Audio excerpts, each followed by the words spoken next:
call meeting number 10 of the Standing Committee on Citizenship and Immigration to order. Before we proceed, I just wanted to remind everyone, all those who are attending in person, be physically distanced from others by at least 2 meters, and to wear a mask unless you are seated and you are more than 2 meters from anyone else. This is the hybrid meeting. Some members are appearing in person in the parliamentary precinct and the other members are appearing remotely. A reminder to all members, please speak at a pace slow enough for the interpretation to keep up. The clerk will be tracking raised hands and keeping a speaking list for the chair if there is any. All questions shall be decided by a recorded vote except for those decided unanimously or on division. Based on the order adopted by the House on September 23rd, the meeting is being webcast and is available on PAL View. Today, I welcome the Minister, Honorable Marco Mendicino, Minister of Immigration, Refugees and Citizenship. Today, we have a briefing session on IRCC staffing level based on the motion which was passed by the committee. Motion was moved by Ms. Kwan that the committee invite the Minister of Immigration, Refugees and Citizenship and department officials for 2 hours to provide a briefing to committee members on the impact of the pandemic on immigration, refugees and citizenship staffing levels and the ability to process all immigration and refugee streams locally and abroad. I welcome Honorable Marco Mendicino, Minister of Immigration, Refugees and Citizenship. Welcome, Minister. Thanks for appearing before the committee once again. You will have 5 minutes for your opening remarks, and then we will go into a round of questioning. And Minister will be staying with us for the first hour, and then the second hour will be with the department officials. And we have with us Katrina Tepley, Deputy Minister, Marianne Campbell-Jarvis, Assistant Deputy Minister, Strategic and Program Policy, Daniel Mills, Assistant Deputy Minister, Operations, Fraser Valentine, Assistant Deputy Minister, Settlement and Integration. We will start with the statement from Honorable Marco Mendicino. Minister, you have 5 minutes. You can please start.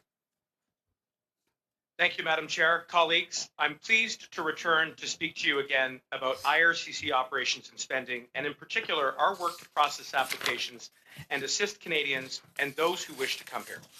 Global migration has been upended by the pandemic, from widespread travel restrictions to employees working from home to constraints on our settlement partners. It has had a significant impact on my department's work. Yet we've taken quick action, providing additional resources where they're needed most, streamlining our processes, and ramping systems back up. We've come a long way since the onset of the pandemic. Progress is being made every week to the point where we have now surpassed overall pre-COVID treatment rates in some cases. As of early November, our percentage of final decisions across all categories actually exceeded a similar period in 2019. I would like to quickly note some other important decisions we've made to mitigate the impact of the pandemic and help those who wish to come to Canada. One of the very first things we did was implement priority processing for those who need it most, like vulnerable people, family members seeking to reunite, and those in essential services. We're making great strides in processing more applications virtually. We've implemented adaptive measures which extend submission deadlines for those facing delays due to travel restrictions.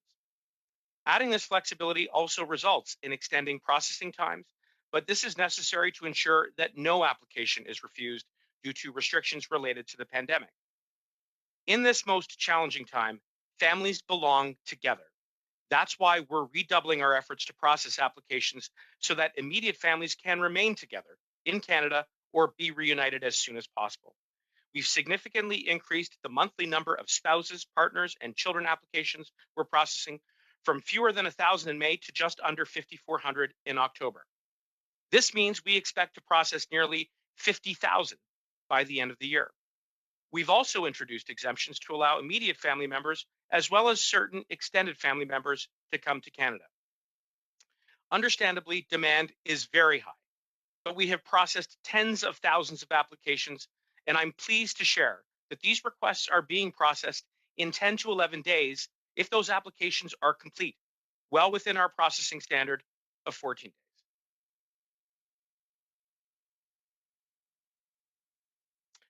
Les étudiants internationaux apportent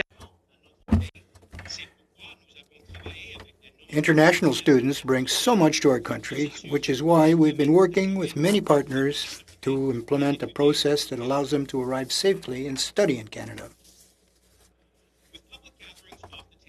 foreseeable future, we've taken citizenship ceremonies online, welcoming more than 42,000 new Canadians at virtual ceremonies.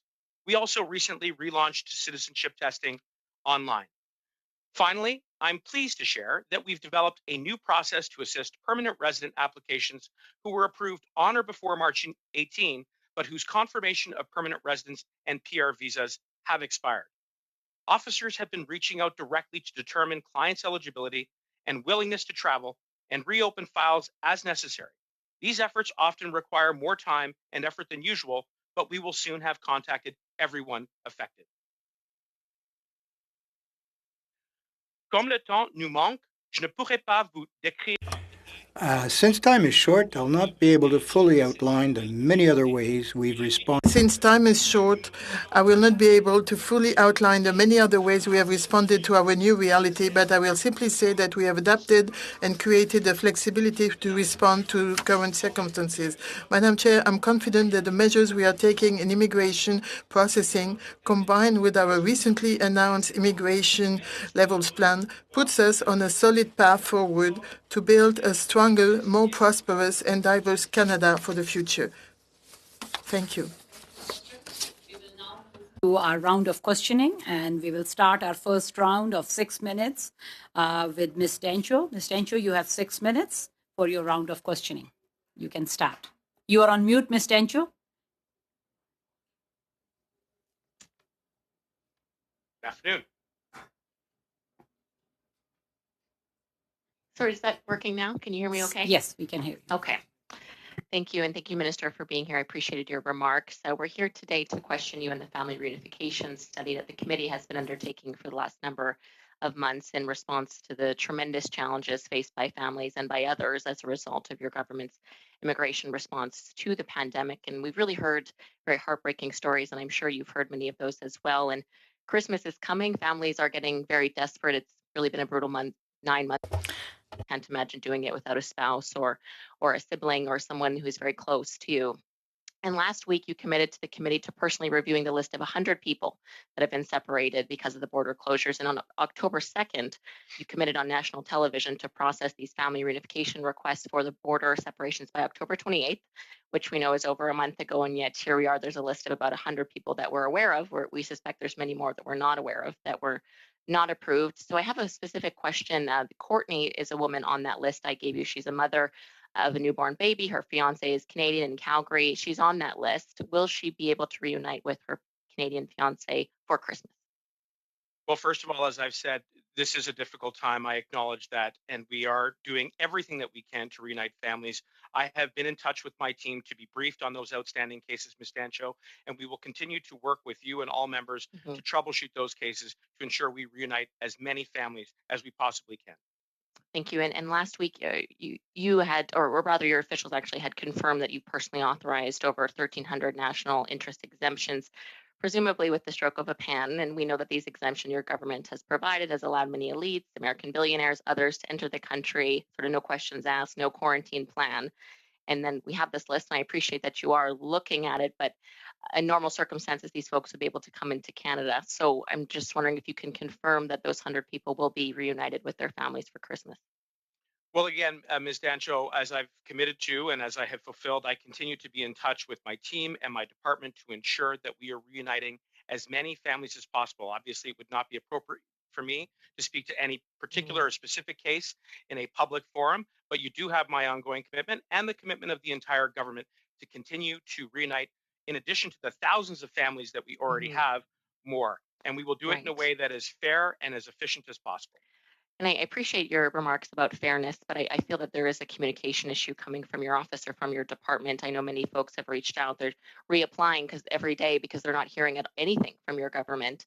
And I think that's contributing to the backlog and the confusion. So more communication and transparency may be key to this. But we recently learned there were 5 million people that were allowed to come into Canada without quarantine. We know most of these are essential services, hauling goods and things. But the fact remains that your government has allowed 5 million people into the country without quarantine plans, and yet folks like Donna McCall that died in a hospital bed holding her husband's hand, while in his other hand, of course, he had his children who couldn't enter the country at the Canadian-American border on his iPhone. So stories like that are devastating, and there's been many of them in the last 9 months. And frankly, I have to say, I haven't heard any public apology from your government of the shortfalls and the families that really have been ripped apart and have died without getting to say goodbye. And I'm just wondering, are you considering issuing an apology for those that you've let down? Well, I like you. My heart goes out to everybody who has lost someone during COVID, and this pandemic has made it very difficult. With regards to those who are traveling back and forth over the border, including in border towns like Windsor, where I have family, where we see the incredible service of our frontline responders, we ensure that health protocols are being followed so that the health and safety of all Canadians is protected, and that more importantly, people are getting the treatment that they need. So there is integrity at the border by adherence to following the best public health care advice, which has been informed in every decision that we've taken at the border.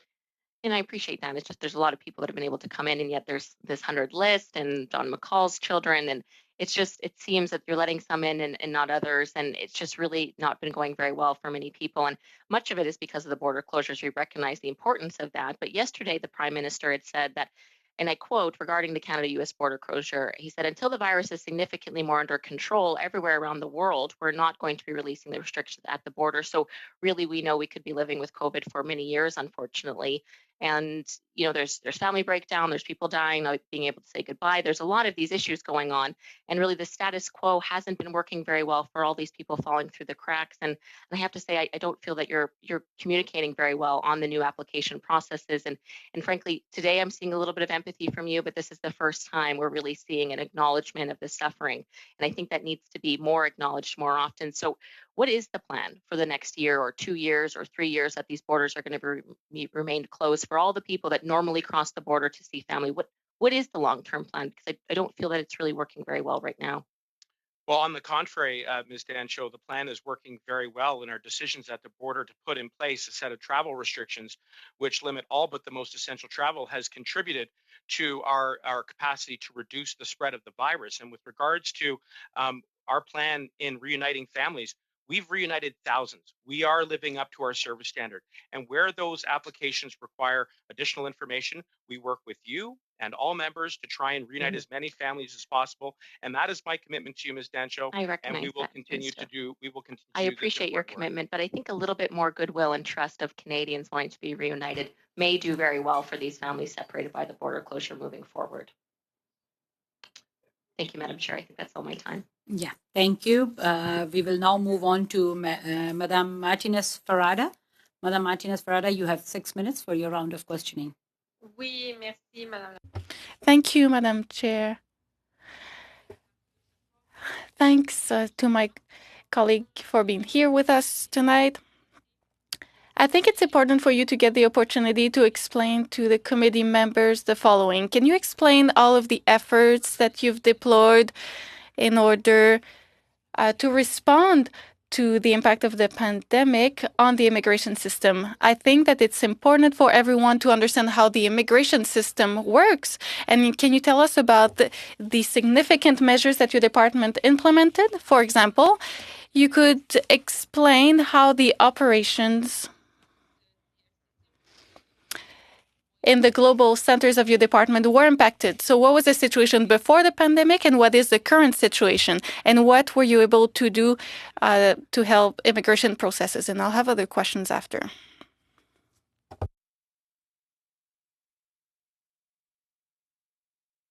Minister, mute. If you can unmute yourself, please. Pardon, Madame la Présidente. I'm sorry, Madam Chair. Thank you to my colleague for all of their work.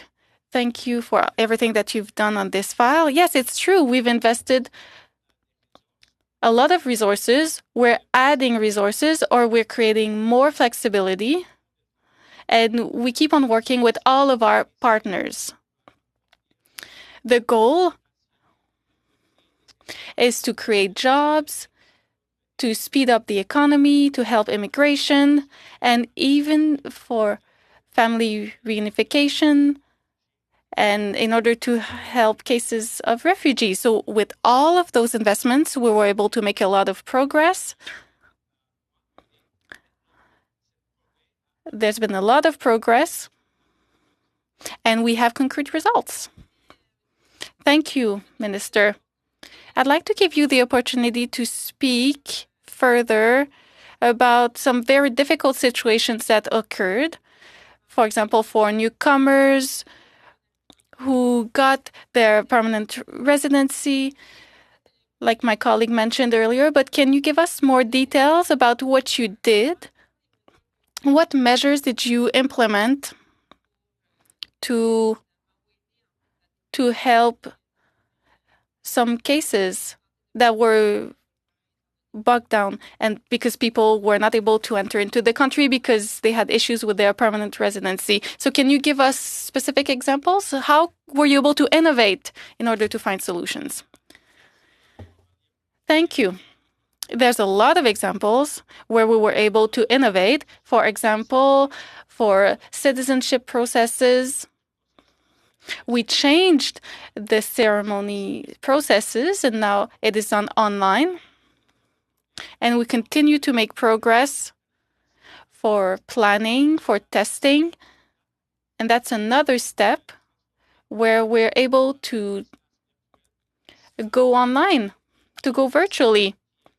It creates a more effective system. And in terms of permanent residency, I will now speak English. In the space of permanent residency, we are also continuing to transition to more virtual processing, particularly towards the latter stages of landing individuals. That is one of the reasons why we were able to land as many as we did in 2020, and why I'm optimistic about more work and more progress going into 2021 with our plan, which again is very focused on jobs, on economic recovery, and on reuniting family. And just finally, Madam Chair, I would say that in the meantime, for those immigrants who are in Canada, we have introduced flexibility around work permits, around restoring status. So many examples where we have innovated to minimize disruption and to land people as quickly as we possibly can. So can you tell us how important it is in a few streams of immigration to modernize our system? And why is it so important? And what did we do during the pandemic that actually was a good example of that? This is what we need to do. We need to modernize our system to make it more efficient immigration. Maybe you can talk about that. Well, one of the reasons why it's important that we've been able to innovate is to keep the economy going. And I think about some prime examples like the healthcare sector. And as I've mentioned before, we have doctors and nurses and support workers who've been going 24/7 to try and provide treatment and healthcare to Canadians as we fight the second wave. Immigration has been a lifeline throughout the course of the pandemic. I think of international students where we've shown some flexibility to allow those who are working in the healthcare sector and studying in the healthcare sector to contribute to lend their helping hands. And I think going forward, we'll also be able to take a look at some workers in that sector. So that's a very concrete example in which we have adapted to the very challenging circumstances in a way that meets the urgent needs of our economy and to ensure that Canadians are getting the healthcare that they need throughout the second wave of the pandemic. And quickly, maybe a word on the agreement that we have with Quebec on immigration, and how do you see that unfolding in this pandemic? Maybe a quick word on that.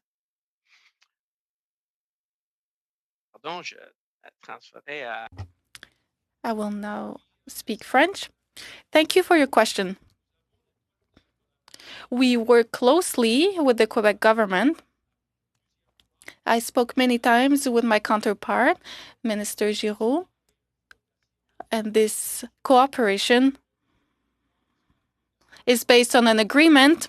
Time is up. Sorry for the interruption. We will now move on to Madame Normandien. You have 6 minutes, Madame Normandien. Merci beaucoup. Thank you, Minister, for being here today. I have a mathematical question first. I'd like to know if you agree with me on this principle. If we have a selection threshold that is higher than the admission threshold, there's a bottleneck, and we could have too many files. There could be a backlog. Do you agree with that principle?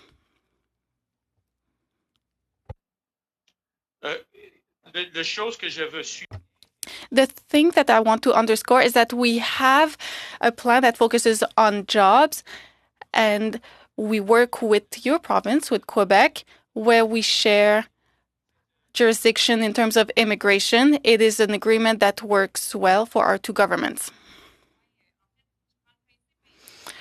So it talks about the other principle. When the current government was elected in Quebec, there was a backlog in files for skilled workers. So the government decided to turn off the tap on selection so that we can decrease the backlog, which means that from in July 2019, there were 45,000 files in backlog, and in May of 2020, there was a gradual decrease for processing times. It was 23 months, and it went to 18 months in 2020. So would you say that the strategy worked pretty well in order to decrease the backlog and the processing times?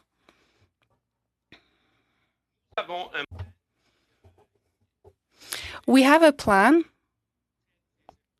with a very significant goal, which is to create jobs. So we have thresholds where we can attract skilled workers that we need in our economy.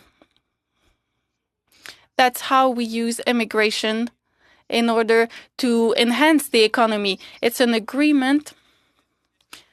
It's a significant goal, not only for Quebec, where we have an agreement, where we respect the jurisdiction of Quebec and the choices that the province makes in terms of immigration.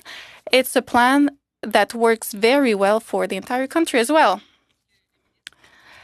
I think that the minister does not want to talk about the Quebec strategy, but 3 weeks ago, Radio-Canada published an article where federal public servants said that in reality, the pandemic does not explain everything. The lowering of the threshold of immigration by Premier Legault had significant consequences. So do you think that there are long processing times because of Quebec right now? As I said, well, we've made investments, we've added resources, we've added technology, we've provided more flexibility in our policies, and so we are more effective on our side. And in terms of our partnership with Quebec, I work closely with Quebec, and we have an agreement between Canada and Quebec, and we respect the jurisdiction of Quebec. And Quebec has a last call in deciding who comes in. I have a final question. The current target, admission target in Quebec for permanent residency is 21,800 for 2020. So far, only 7,600 cases have been resolved. That's 15,000 short. Do you think we'll be able to hit our target by the end of December?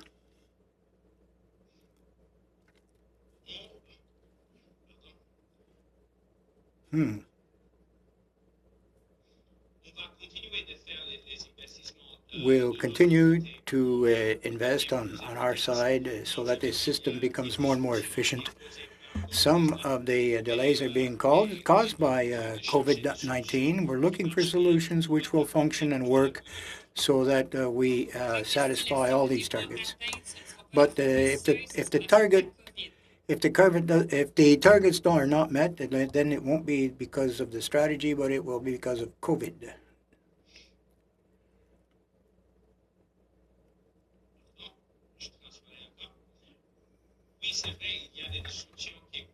Yes, there have been disruptions caused by the pandemic, but we continue to search for solutions to become more and more efficient. We have invested, we've shown some flexibility in the policy, and we will continue on this path until we obtain all the targets. Speaking of solutions, there was one that Quebec requested. That is, to prioritize permanent residency processes for those who are already here in Quebec, but there's been no follow-up on the federal side. Would you not accept to prioritize the requests of people who are already here in Quebec? This is one of Quebec's requests. Well, that's not quite the case. I continue to be in contact with my counterpart in Quebec. A lot of cooperation, and the stakes are high. We realize that. We do have a responsibility, which is shared by both jurisdictions. Our officials are in constant contact, week by week, to update the situation. Next member, Ms. Kwan, you have 6 minutes for your round of questioning. Ms. Kwan, you can please start. Thank you, Madam Chair. Thank you to the Minister. Why will the Minister extend family reunification sponsorships for permanent residents to extended family members such as siblings, aunts, uncles, cousins? And it would be an important measure for the people of Hong Kong and beyond.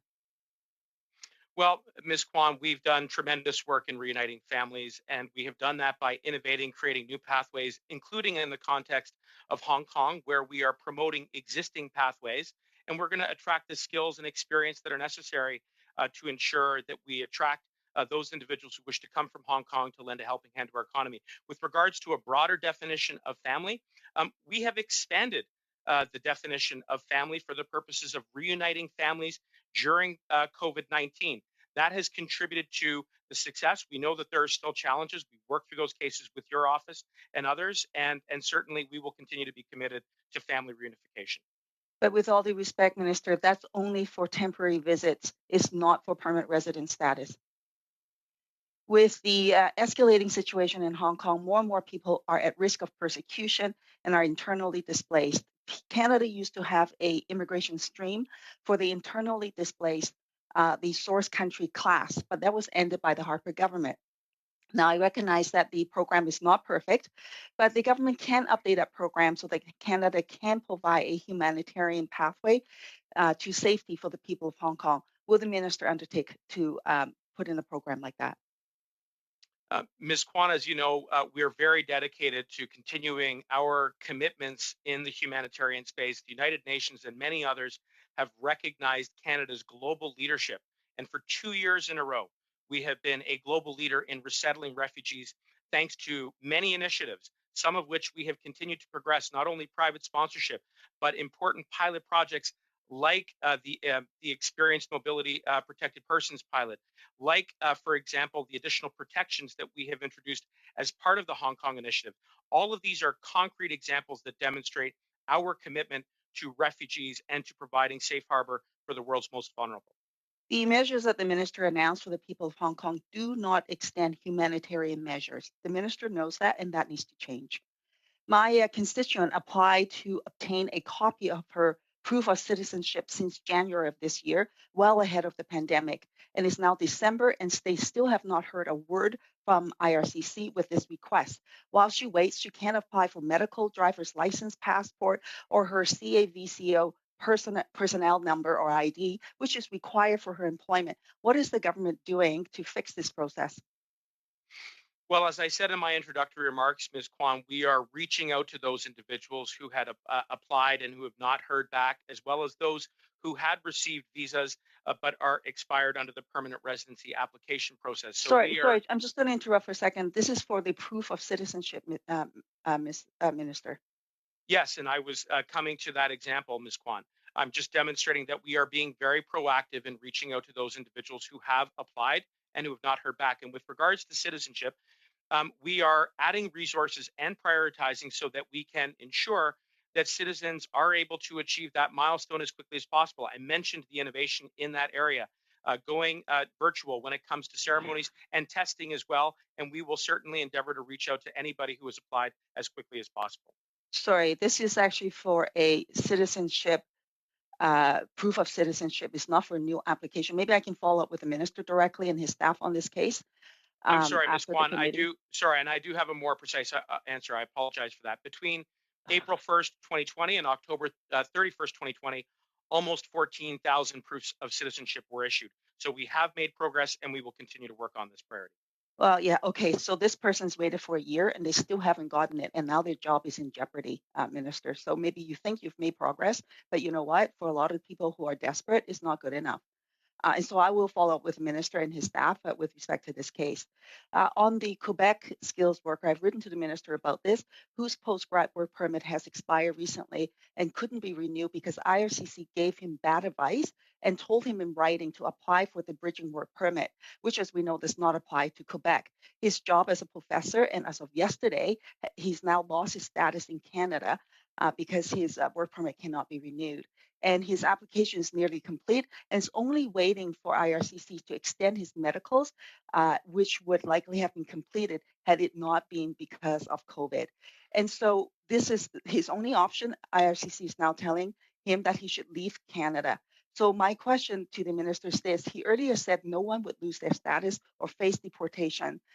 So will this person be able to continue to work and have implied status through the work permit and not be deported?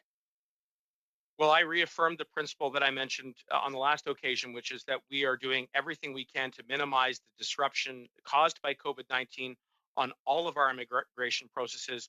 We've introduced numerous flexibilities, including restoration of status, including work permit flexibility, and yes, by encouraging those who've fallen into expired status to reach out so that they can remain in Canada. And for those who are awaiting, we will reach out as quickly as we possibly can. We're making progress. We will continue to work very diligently on this. So this is for the Quebec Skilled Workers Program, and IRCC gave the individual bad advice, and now he is stuck. Will the government fix that? Ms. Kwan, as I've said, I'm always open to working with you and other members of Parliament to ensure that we can troubleshoot cases whenever possible, and we have a strong track record on that. Sorry for interrupting, Minister. Collaborate with you. Sorry for interrupting, Minister. Time is up. We will now move to our second round of questioning, and we will start with Ms. Tencho. Ms. Tencho, you have 5 minutes for your round of questioning. Thank you, Madam Chair. Minister, a few weeks ago, you had announced your government's very ambitious plan to admit 401,000 permanent residents into Canada, which I think is the most in Canadian history, really. And the goal was to include 80,000 family permanent residents as well in that 400,000. So the committee has heard testimony on this, and my understanding is on November 5th, we received notice that 60,000 people were backlogged in the family PR stream, so to speak. And at testimony, we've heard from Misha Pelche, Chantal Dubé, who are Canadian in Canada and have been separated from their husbands abroad for years with really no response or communication from your government on why they're not being approved for their husbands to come be with them. And so my question is, can you commit to women like Misha and Chantal that they'll be reunited for Christmas? And more than that, can you commit to clearing the family sponsorship backlog for next year as the first priority for that 401,000 PRs you're hoping to bring in? Well, certainly, as I said, we have put a tremendous amount of focus on reuniting families. We are going to hit the 49,000 spousal sponsorship target by the end of December. I am confident on the basis of the tremendous effort that my department is continuing to exercise day in and day out. And with regards to individual cases, as I said, Ms. Dancho, we're happy to collaborate. Yeah, I recognize that. I was just hoping we can give them some good news since they desperately need it and frankly deserve it. But we'll move on. I do feel that a lot of these problems related, they've got any updates, they don't know the timelines, they're not being told why they're not being approved. And this kind of goes across all streams. It doesn't really provide a lot of dignity to these individuals, whether they're Canadian or trying to become Canadian and getting into. A good example of this is your government's economic update on Monday said that this year you've only reached half of the permanent residents you wanted to. So there's clearly some problems. And if we look at expired permanent residents, for example, the COPRs, as we've been calling them, these are people who've been vetted, paid the fees to come into the country. They've sold their homes, quit their jobs, taken their kids out of school, bought the plane ticket to come to Canada. And then the borders closed, and then your government told them all that they needed to get an authorization letter. But the problem is that they haven't been issued these authorization letters, and it's been 9 months of this. And when I spoke to your officials about it, they wouldn't really acknowledge that there was even a problem. And in fact, they sort of said, oh no, they can all come to Canada. So we received a lot of emails following that, and I wanted to give you just some feedback from this one mother. Her name is Pranali Maine. She said, quote, "Our immigration dream has turned into a nightmare. I resigned in January, child out of school in May, ready to travel since June, all required docs submitted and acknowledged by IRCC, but kept waiting ever since. Please help us," she wrote. So I'm not sure there's any compassion you've been offering to women like Parnelli, but do you feel that she's just not being truthful, or that these expired COPRs are just not being truthful about not being able to come in, or I'm just really not clear? My message to her is to keep the faith. No one denies, Ms. Dancho, that there has been disruption caused by COVID-19. That is the simple explanation for the impact on our levels. And certainly with regards to the decisions at the border, I think the vast majority of Canadians agree that we've had to take those decisions to protect their health and safety. We And spoke we are about that making earlier, we are making tremendous progress, including on reaching out to I appreciate individuals that, who have Minister, but expired you didn't permanent really residence. answer my question So about them. But what I we'll would move say- on. Can I And just have one wanted- person speak at one time? Okay. So please. We'll just move on. We only have a minute and a half left. So I just want to leave you with this, Minister. Again, there's a lot of communication problems happening. There's not a lot of empathy being expressed by you or your department for the struggles going forward. And I was, trying to get to know what kind of minister you are. And I went through your remarks in the House of Commons. And I just want to share this one quote that you shared in the House of Commons at the beginning of near the beginning of your political career. And you said, quote, "In the mandate letter of every minister, the Prime Minister notes the government's commitment to set a higher bar for openness and transparency in government." And you went on to say, "We live up to these words every single day." And further, you said the Prime Minister mandated, quote, "that every minister shine more light on government to ensure that it remains focused on the people it serves. Government and its information should be open by default. If we want Canadians to trust their government, we need a government that trusts Canadians." And again, I don't think we're seeing a lot of trust from you or your department on these people that are suffering, trying to be reunited with their families. And really, I do feel that the mark of a good leader, Minister, is not if you can stick to your principles in the easy times, it's whether you can stick to them in the good times. So over the holidays, I just ask that you reflect on your previous words and principles, and consider all the communication issues and transparency issues that you're facing, and really bring more empathy to your talking points and to your announcement, and acknowledge the suffering that your department has caused people at home and abroad. And really, finally, just that you do everything you possibly can to reunite as many people for Christmas as feasibly possible. So I just ask that you consider that, and thank you, Minister. I appreciate you referring to those words. I do my level best, as I know we all do as parliamentarians, to live Madam up to Chair, I those. believe Thank my you. time is up. Yeah, thank you, Minister. We will now move to Mr. Surrey. Mr. Surrey, you have 5 minutes for your round of questioning. Merci, Madame la Présidente. Et évidemment, Ministre Marancino, vraiment, merci. Thank you very much, Madam Chair. Thank you very much, Mr. Mancino, for your leadership, for your transparency, and thank you for attending at the committee. This is, I think, the fourth time that you've come here in 2020, and I think that is an indicator of your willingness to come and answer the committee's questions. So I admire you for that. My first question. August that the department made to allow visitors to apply for work permits without leaving the country.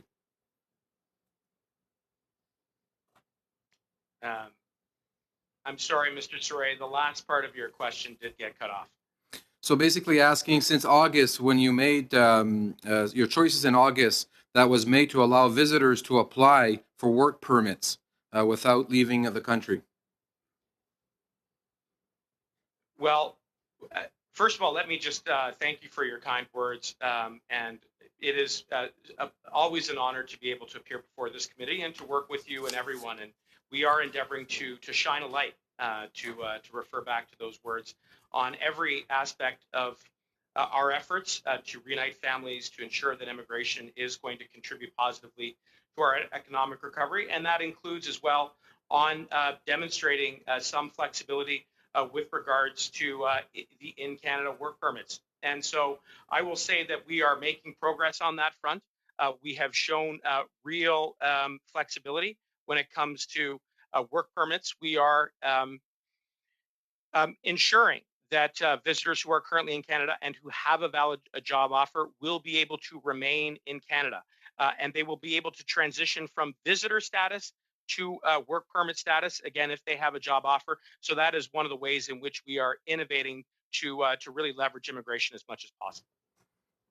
Thank you. Another question, Minister. In September, you introduced a public policy allowing PRs to be able to use previously submitted biometrics, extending its biometrics that had been received over the last 10 years.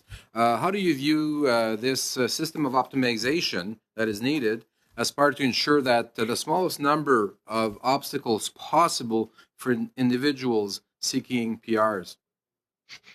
Well, as I said, we do know there have been some disruptions as a result of COVID-19. We put the measures in place to reduce and mitigate some of those disruptions. And when it comes to biometrics, which is an important part of our screening process, we are showing flexibility. So if you have previously filed within the last 10 years, then you do not need to file those biometrics again.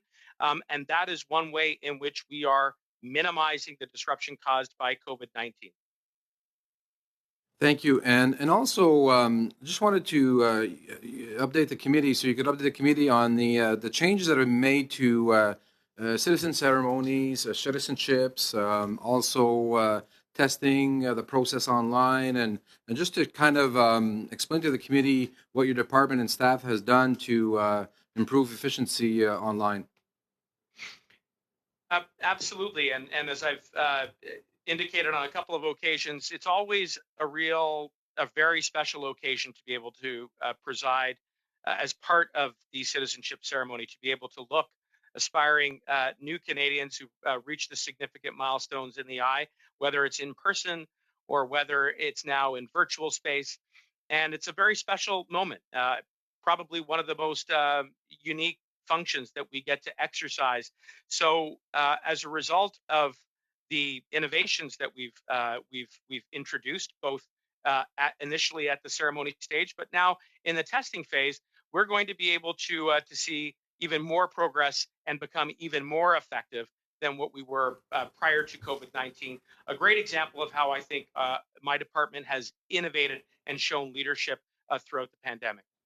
And thank you, Minister. I believe I have 20 seconds. I just wanted to thank you, you and your staff, for also introducing a new rural immigration pilot project. I know your staff has gone above and beyond, introduced this in rural areas. It is making a difference. I know it's been difficult to do this during COVID, but the staff have, and the municipalities and the employers and rural communities are benefiting from it. So thank you very much for doing that. 11 towns, to be precise, under the rural and northern immigration pilot, and looking forward to seeing more results. Thank you. Merci. Thank you, Minister. We will now move on to Madame Normandian. You have 2.5 minutes for your round of questioning. Merci, Madame la Présidente. Merci encore, Monsieur le Ministre. Je vais continuer sur... Thank you, Madam Chairman. And I'd like to come back with the qualified workers in Quebec. We received some testimony last week that they were looking for permanent residency, and they're not getting any more acknowledgments that their documents have been received and that it's complete and in order, etc. Their major impact that this has on their files and their situation in Quebec, whether it's the insurance, the RAMQ, the insurance, or for the renewal of the COPAR. They haven't received any acknowledgement since 2019 in some cases. Are they going to receive an acknowledgement eventually? The short answer, Ms. Normandian, is we are working very closely with the government of Quebec to ensure that that they are meeting their immigration needs. As I have said on a number of occasions, we respect the decisions and the jurisdiction of Quebec to select its immigration levels. For our part, we are putting in additional resources, we are innovating through technology, and we are making tremendous progress when it comes to notifying individuals. I believe we're in the area of approximately 6,100 people who we reached out to, and we are going to reach out to the remaining number of individuals who are awaiting a response. But this is work that we do in close collaboration with the government of Quebec. En tout respect, Monsieur le Ministre, la portion... With all due respect, Mr. Minister, those who have received an acknowledgement for admission, permanent residency, is only a federal matter. You don't need to cooperate with Quebec on this score. It's a federal issue. So I will repeat my question. Those who have not received any acknowledgement since 2019, will they be receiving the same soon? As I said earlier, Ms. Normandin. We have notified a number of individuals, over 6,000, and we will continue to apply the resources to accomplish the task of reaching the rest of them.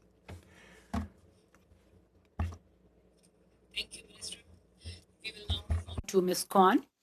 Ms. Kwan, you have 2.5 minutes. You can please start. Thank you, Madam Chair. Following on the minister who offered to work with our office, I should note that on the Quebec skill case, I've written to the minister on this since November 17th, and we have yet to respond. Perhaps he can direct his staff to follow up with us on that case. With respect to deportations, CBSA has announced that they will resume deportations, and so since the minister says that they will not be rendering people without status and that they would not proceed with deportations, can we be assured that CBSA will not deport people whose status have run out? Well, the first thing I would say is that we are minimizing disruptions caused by COVID-19, as you know, and ensuring that those who have lost status can apply to restore where they are eligible. And with respect to removals, as you know, Ms. Kwan, we pride ourselves on due process. There are many avenues which individuals can exercise, including appeals, pre-risk removal assessments.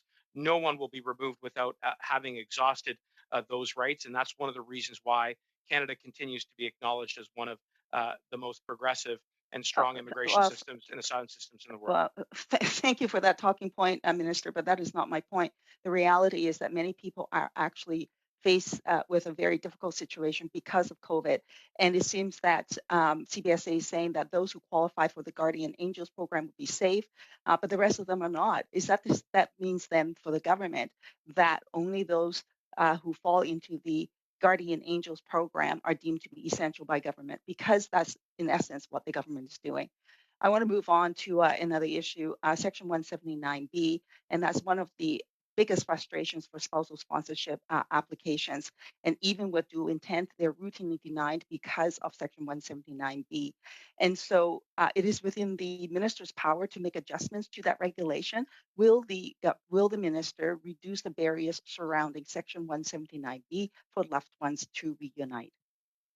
Just quickly to go back to your initial question, you're quite right. We have said that those who are eligible will not be removed under the Guardian Angels program. And with regards to others who have made similar exceptional contributions that are not eligible, my door remains open to working with Quebec if they wish to broaden those parameters. And with regards to dual intent, all of those. Sorry for interrupting. Sorry for interrupting. Time is up. We will now have to move to the next member. Mr. Soraya will have 5 minutes for his round of questioning. Mr. Soraya.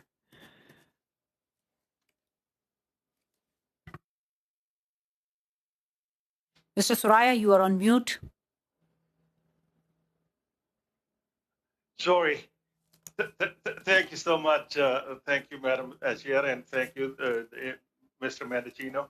Mr. Mendicino, can you commit something? Some of the files are 4, 5, 6, 7, 8 years old with the family reunification. Would you look into those things first? One of the files I sent to Deputy Minister Katrina this morning, and she was nice to she was nice to respond back in 30 seconds that she will look into right away. There are a number of files. They're outstanding for many, many years back. Could you do something? Could you commit something that you will take care of them first? Well, first, it doesn't surprise me at all that you heard back so quickly, and we do pride ourselves on being responsive to you and to all members. And in fact, when it comes to family sponsorship, we have dramatically reduced wait times from the multiple years that they had been prior to 2015 to where we are now. And I'm confident that based on the investments that we are making throughout this pandemic, that we will continue to see a very efficient system so that as many families can be reunited as possible. And yes, of course, Mr. Soraya, we're happy to work with your office on the individual case you mentioned. Perfect. Another case I want to talk to you. This is really we all look bad, all of us. I wrote to you twice a couple of months back. This is a student in Surrey, BC, drowned. Whatever happened, the case was covered by the global TV, with the city TV, with the CBC, and everything else. When the kid died here in Surrey, BC, it was a student. His parents had the 10 years visa. They were back in Punjab. They tried their level best to come to cremate the body and go back. They completely failed. And finally, it come to me, and I wrote to you twice. Nothing happened. 6 weeks later, those people kept going to the Delhi airport over and over and over and over. 6 weeks later, somebody at the airport felt sorry for them. They put them back in the plane. Could you do something? Could you make sure this kind of thing doesn't happen again? It's a tragic case, and I express my sympathies to the surviving members of that family. And through you, Mr. Soraya, I would ask that you would share those sympathies on behalf of the government. We're doing everything within our powers to reunite families, as well as trying to address compassionate cases. We set up a separate pathway to provide the opportunity for those who want to come and grieve, or who want to be part of an end of life decision. That is a process that we co-administer with our colleagues in health, as well as at public safety. And where there are individual cases, of course, we remain committed to working with you however we can. Thank you so much. My next question is regarding the students. You know, how many students are here? The number of India, China, and many other countries. They are part of the, can you hear me? They are part of the 21, 23, 25 billion dollars economy in this country. Most of the students are complaining they are qualified, but they can't find the job. If they can get the job, if they can find the job, it's not the supervisory job or something else. Mr. Bergino, I come from the small business entire my life, and when I came to the country back in 1970, we start from the bottom. We need those people in the restaurant and in the restaurant industry and the transport industry and many other industries. These are young. They're willing to work. They want to work. They want to succeed. They want to stay in the country. They want to buy a house. This is how the economy grows. Is there any different way? Is there any new pathway you can bring to the table so these students can live in the country and they can do all those jobs? I can name 10 companies they will bankrupt without the students, including Pizza, Tim Horton, McDonald, among others. I hear you, Mr. Soraya, and I agree with much of what you say around the value of students. They do contribute over $21.6 billion each year to our economy, and that's why we have ensured that we are introducing flexibility in the program to keep it a success. That's why I was very proud that we were able to revive the International Student Pathway on October 20th, 2020, by doing important work with our provincial partners, as well as with the universities and colleges themselves. And we are going to continue to ensure that those international students are set up for success when they come to Canada by not only by taking a first-rate education here in Canada, but by contributing to our communities. And we are seeing that every single day, including by giving back in the context of COVID-19. So I could not agree with you more on those broad strokes. Time is up. Sorry. We will now move to for a last round of questioning by Mr. Dhaliwal. You have Mr. Dhaliwal, you have 5 minutes, and then we will end the first round. Yeah, Mr. Dhaliwal, you are on mute. If you can please unmute yourself. Hope you didn't start the clock yet. Yes. Thank you, Madam Chair, and welcome, Minister, as always.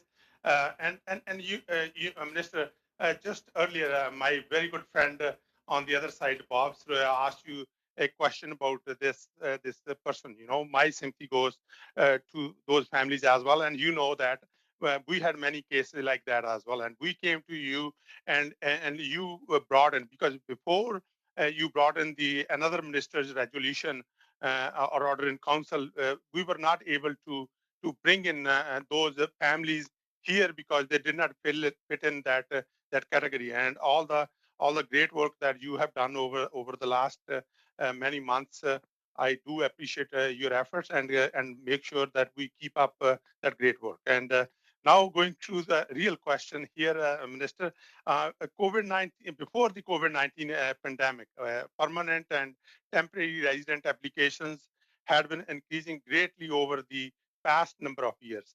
At the same time, IRCC reduced processing times, and also inventories during this same time period.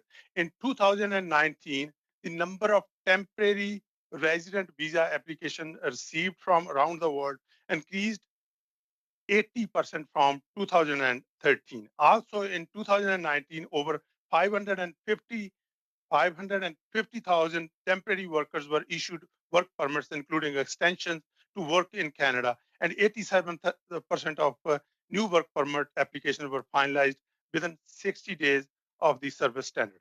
Could you please elaborate on some of the processes put in place that has allowed the department to process applications in timely manner and reduce the backlogs at the same time? Well, thank you very much, Mr. Dhaliwal, for your advocacy on immigration. And in every facet, I'm always grateful for your perspective and for the leadership that you show. We have made, as I said, tremendous progress in numerous lines of business. I've talked about how we are making that progress by investing resources, by leveraging technology, as well as by being very innovative when it comes to minimizing the disruption of COVID-19 through policy flexibility. I've talked about how those strategies are actually yielding concrete results in very specific lines of our business, on permanent residency, on citizenship. And I'll also shed light that we're making progress when it comes to our temporary workers. For example, on the seasonal agricultural worker program, we had 47,362 temporary workers arrive under that specific category. That's 85% year over year from last year's volumes, a remarkable figure, and one that is allowing us to ensure that Canadians are getting access to the safe and affordable food that they need on the table.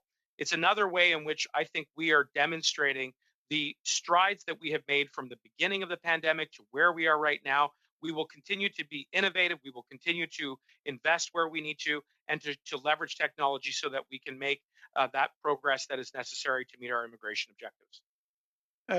You mentioned the technology, Minister. In 2018, the IRCC launched 2 pilot projects and using the computer analytics to help officers to triage the online applications for temporary resident visa applications from China and India. The goal of the project was to help officers identify applications that are routine and straightforward, for fast processing, and to triage files that are more complex, that needs a complex or comprehensive review. And protecting the safety of and security of Canadians remain in priority. In all cases, officers must screen and scrutinize and criminally check all applications. Could you please elaborate how successful these projects were, and how are you going to implement this into other countries? Well, again, it allows me to highlight how through technology we are streamlining our processes. And you've already described the part of the sorting process, which allows us to get to positive outcomes and to welcome the workers, the students, and the permanent residents that will allow us to achieve the goals, the fundamental goals of our immigration plan. Those simple, straightforward cases from some of the other cases, which can be a little bit more complicated and require a closer look by some of our highly trained and professional immigration officers, work that we are very grateful for. All of these thank you, Minister. Sorry for interrupting. To achieving important goals in our immigration plan. Thank you. Time is up. Thank you, Minister. With this, our first panel comes to an end, and I want to take this opportunity to thank Honorable Marco Mendicino for all the hard work which you are doing on behalf of all Canadians, and making sure that family reunification is in the front of your everyday thoughts. So thank you once again, and we will now move to our second panel. We have the officials, so sound checks have already been done. Thank you, ministers. You can leave. Yes. Thank you to all of our colleagues on the panel. Thank you very much. We have done the sound check, so we will move to our second panel. I welcome all the officials here for appearing before the committee. We will go straight into the round of questioning, and we will start our first round with Ms. Dencho. Ms. Dencho, you have 6 minutes for your round of questioning with the officials. Thank you. Madam Chair, I just wanted to circle back to some of the questions we spoke about last week. I I don't feel that I got a lot of clarity, and I just want to ask a couple more questions about the COPR specifically. So, can you share with the committee how many travel authorization applications for expired COPR holders approved after March 18th are awaiting review by IRCC? Thanks, Madam Chair. Just to unpack that a little bit, if you have an expired COPR, your COPR was probably issued about a year ago. And so as long as it was issued before March 18th, which would indeed be the case, then we've been going back, we've been contacting people, we've been looking at these, and so far we've reissued or added letters to about 1,000 of them. Okay, because my understanding, and I think this is what I understood from your remarks last time, was the folks that were authorized, yes, but weren't authorized to travel, and happened to be their authorizations came after the border closure. So that those folks are really were really the issue. And then I think you mentioned last time that a couple of them weren't able to travel at first because of subsequent issues in their country, whatever.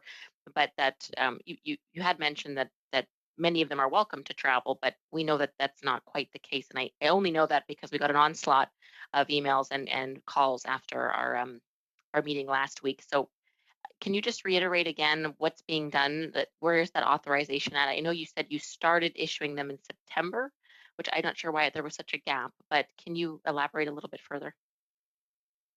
I'm going to ask Mr. Mills to chime in on this one too, but we're talking about a couple of different things here. So first, if your application for permanent residence was approved prior to March 18th, you're allowed to travel to Canada. When we issue or when we finalize that application, we issue a confirmation of permanent residence. And typically that confirmation of permanent residence is valid for about a year. And so now we have some cases where those have expired. We've done a lot of work to process that application, and we would very much like those individuals to come to Canada. So that's the part we're working on now, to deal with those who have expired COPRs that were issued before March 18th, and to work through that. Mr. Mills, do you want to add? Could you also, pardon me, sorry, could you also add in how many travel authorizations that have been granted or approved since the travel restrictions and border closures in March? Do you mean how many permanent resident files we've approved since March? The travel authorization letter. That's my understanding what they need to get in to Canada, correct? If your COPR has expired, Mhm. then you need an additional letter from us, and we've issued about 1,000 of those. Mr. Mills? Oui, merci beaucoup, Madame la Présidente. Donc, si je peux juste clarifier au niveau. Yes, I'd like to clarify something. So for the COPR, for permanent residency, it's attached to having a valid passport or valid medical record. So the validity of the COPR depends on either one. So people who had a confirmation of permanent residencies prior to March 18th can travel to Canada, and in some cases, the passport or the medical record expired. When the medical record expires, we re-examine the medical record, and in some cases, we renewed automatically the medical record if there were no problems. And we also contacted clients to ask them, so your medical record was extended. Are you planning on traveling to Canada? And if they answered yes, then we issued an authorization letter so that they could travel to Canada. And as my colleague said already, we've issued roughly 1,000 letters of authorization, and over 675 people have already landed in Canada with the authorization letters that we've issued. We've contacted over 6,000 people who had an expired COPR. So we still have 4,000 people to contact. So you mentioned the medical specifically, and so that seems to be a bit of a hang up. Have you considered sort of just accepting an expired medical because of the pandemic and everything else? I mean, it's not their fault. So, and that's from some of the communications we've received, that seems to be a huge barrier. They're not able to either afford to get another medical, they don't have access to the services because of the closures. Have you considered waiving that, considering everything that's happening? we have extended medicals in some cases, and we look at these on a risk basis. The health and security of Canadians still remains our number one priority. But I think, as Mr. Mills indicated, yeah, we look at these on a case by case basis now, where they have expired and where we want to see these work. And at the rate you're going, how long do you think it'll take for the remaining 6,000? Well, I'm hoping that it will be quicker. And as you have indicated, there are a number of cases where people have really put their lives on hold to be able to do this, and we are anxious for them to come and join um, others here in Canada to be able to come and take their place in Canadian society. So we are working through this as quickly as we can, but I just should caution Sorry on for those interrupting. 6,000 that expired. Sorry for interrupting, Madam Tapley. The time is up. We will have to now move to our next member. Mr. Reagan, you are next, and you have 6 minutes for your round of questioning. Thank you very much, Madam Chair, and let me thank the Deputy Minister and her officials for being here today. As you understand, of course, international students, along with other immigrants, international students who stay in Canada help to alleviate Canada's skills shortage crisis. Now, I know that there have been a number of measures announced to make sure that students could come this year to universities and community colleges. And I understand that private career colleges are also seeking to be postgraduate worker permit program eligible. Is that something you're looking at? Madam Chair, thank you for the question. Private career colleges have asked us this question, and it's an issue that we continue to look at pretty carefully with respect to a post-graduation work permit. There are a number of factors that I think we would consider, and one is the integrity or the robustness of the program. Other countries have had issues with their student programs and student pathways where people have come and not necessarily been bona fide students. And that's what we want to avoid. The reputation of Canada's program is important for us. As a member mentioned earlier, it's a $21 billion industry, and ensuring that we're able to offer a quality education and that we have a robust program remains really important to us. As you know, we've been hearing about the issue of people whose confirmations of permanent residency are expiring or may expire. When you're reaching out to the holders of expired confirmations of PR, what complexities are there that are involved, and what's the current estimate of expired PR holders? So I'll come back and perhaps just finish quickly the previous answer. Oh, sorry. No, that's okay. No, the previous answer with respect to confirmation of permanent residence. Not everybody whose confirmation of permanent residence who has expired has an intention still to come to Canada. Hard to believe from the number of emails that we receive around this and that many of you receive. When we have contacted people, a number have still indicated that conditions are such that their intention is not to come to Canada at this time. So as a dilemma as a department, we have to figure out what we're going to do with those expired confirmation of permanent residence, which is not something we've tended to worry about in the past. And that's part of what we have to work through and consider to do as we look at those 6,000 expired confirmation of permanent residence that are out there. And these were all applications that have been approved before March 2018.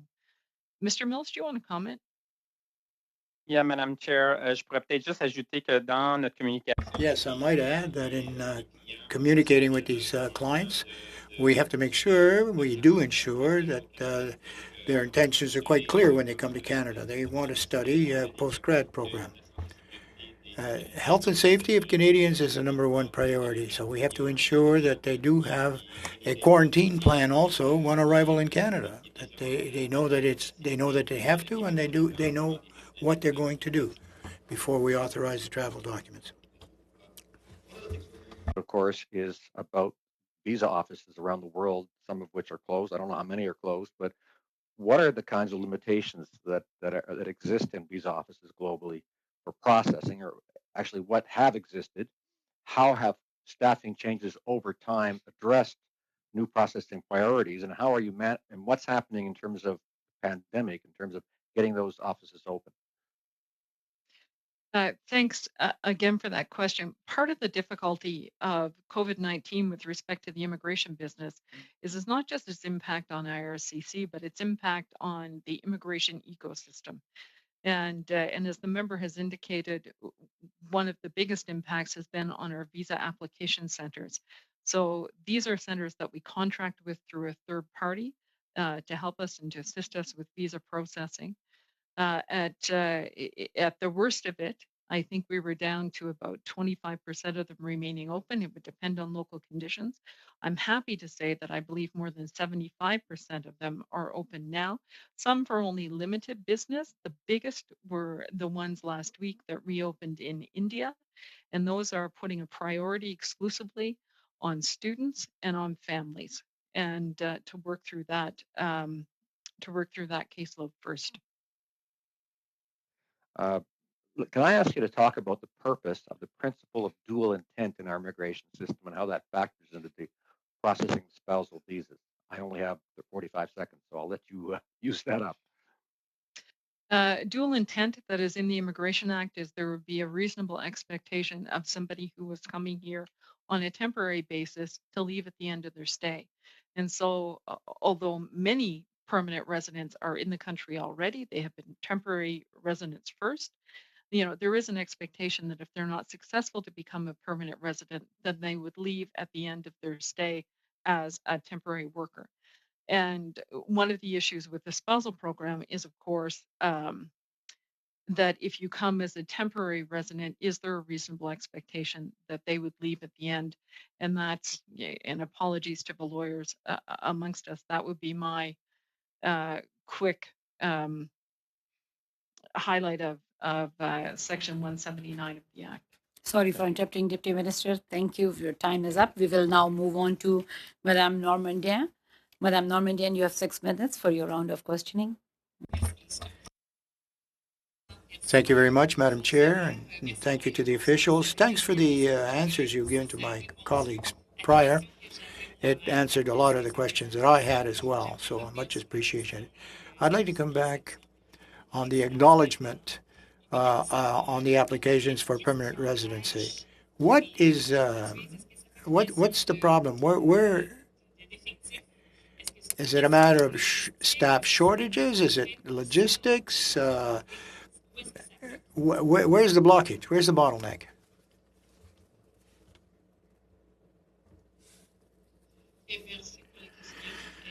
Well, thank you for that question. There are various reasons contributing to this, and I'll ask Mr. Mills to help me out here with a response. However, first,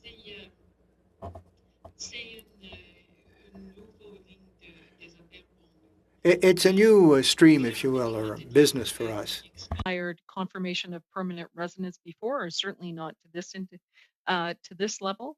And so trying to figure out a good way to do that and a good way to communicate with clients has been challenging at times as we try and get better footing on this. With respect particularly to Quebec skilled worker cases, I wonder if Mr. Mills might like to comment. Merci, Madame la Présidente. Donc, Thank you, Madam Chair. Yes, I think it's particularly applies to Quebec skilled workers. These are applications that are dealt with on paper. And thanks to the pandemic, our offices have been closed in many, many areas. So we didn't have the possibility of having people on site to actually deal with these acknowledgements. I'm glad to hear that since we've managed to get back to the workplace, virtually or physically, in fact, we'll be able to staff these offices so that they can work on this quite specifically. Over the last week, as of the last weekend, the waiting line, 7,500 requests or letters have been issued to the clients, the workers, by the end of November. We know there's a bit left to do, but by mid-December, we'll have eliminated the backlog as to these confirmation letters for the skilled workers class in Quebec. Well, thank you very much for that clarification. And talking about staffing or human resources in general, we heard said that sponsored permanent residency applications are being processed much faster now. There'll be 50,000 apparently between now and the end of the year. So I'd like to know, what is the number today, or what's your most recent number of completed cases? And did you have to transfer staff from sector to sector, like say from family reunification, or have you hired new personnel to meet with these targets?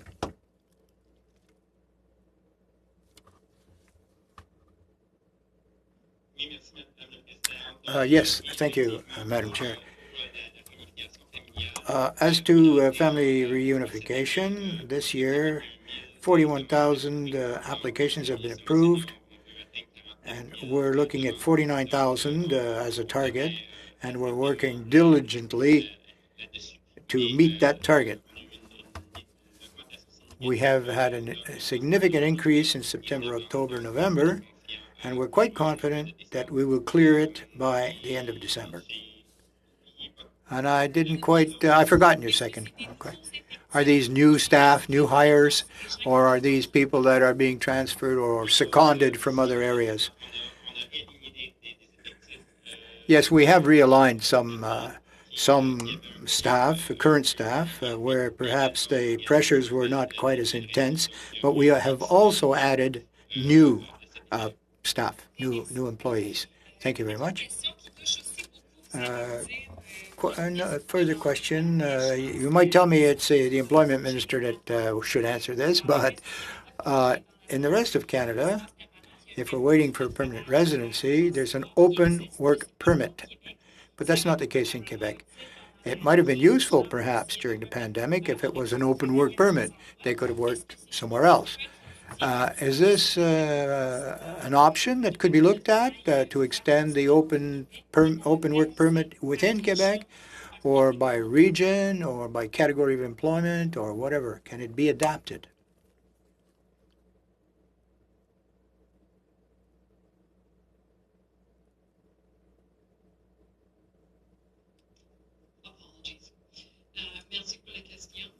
Thank you for the question. Apologies. Under certain circumstances, with these open permits or closed, limited. Is enable people to change jobs and still hold on to that work permit where they have another job to go to without coming back, without having to redo some of the paperwork. So there have been some accommodations made to that already. And depending on the category, the work permit will differ, particularly in the Quebec case around some who are here on TFWs. Mr. Mills, do you want to add to that one as well? Sorry, Deputy Minister, time is up. We will have to move to Ms. Kwan. Ms. Kwan, you have 6 minutes for your round of questioning. You can please start. Thank you, Madam Chair, and thank you to the officials. Just want to follow up quickly on the acknowledgement of receipt. Could the officials table for the committee the average time it takes to issue a acknowledgement of receipt after it reaches the processing center, both pre and then post-COVID? Thanks for the question. It will depend on the type of business that we have. Where we have electronic applications, which we do on many of our temporary lines of business, acknowledgement of receipt can be issued very quickly. We're able to do that. Where our business is paper-based, and here's where we're really struggling, that we find, and not to put too fine a point on it, that the mail is actually stacking up. And so when we had difficulty between March or the end of March and July, before we got people back into our offices in significant numbers, what we have is a backlog of envelopes that need to be open. And until we can actually get the mail open, get those applications scanned, it's difficult to make that acknowledgement. And I will acknowledge that this is not client service, and it's an area in the department where we really need to do better. Perhaps we can get a response back from the officials to let committee members know what is being done to do better, because right now it is hugely problematic. I'd like to move on to another area then. The government's website on the Hong Kong special measures could easily be misinterpreted. So can the officials confirm that the government's definition of extended family members only applies to visitor visa applications and not to the family sponsorship stream for permanent residents? On this one, I just want to double check that I'm right on this one. I believe your interpretation is correct, and where we will come back and take a hard look at that. But I'm also happy to get back to the committee around that. If I can get confirmation, that'll be really good, because I think it's misleading, and that is a disservice to the people who are hoping to access this stream. Even though I know the government wants to make it sound like there's more being done, and so either way, I would like to get confirmation. If you can submit that to the committee, that would be appreciated. On the post-grad work permit issue, last week you indicated that those with expired post-grad graduate work permits would not be deported or lose status. In the case I mentioned to the minister just now, today, this expired post-grad work permit holder is a university teacher, and as of yesterday, he is without status while he waits for his PR application, which is only waiting for an extension for his medicals. And so is it illegal for him to work, or will his employer have to let him go? And when our office inquired about it with the IRCC agent, the agent actually told us that we should be telling this individual to leave the country.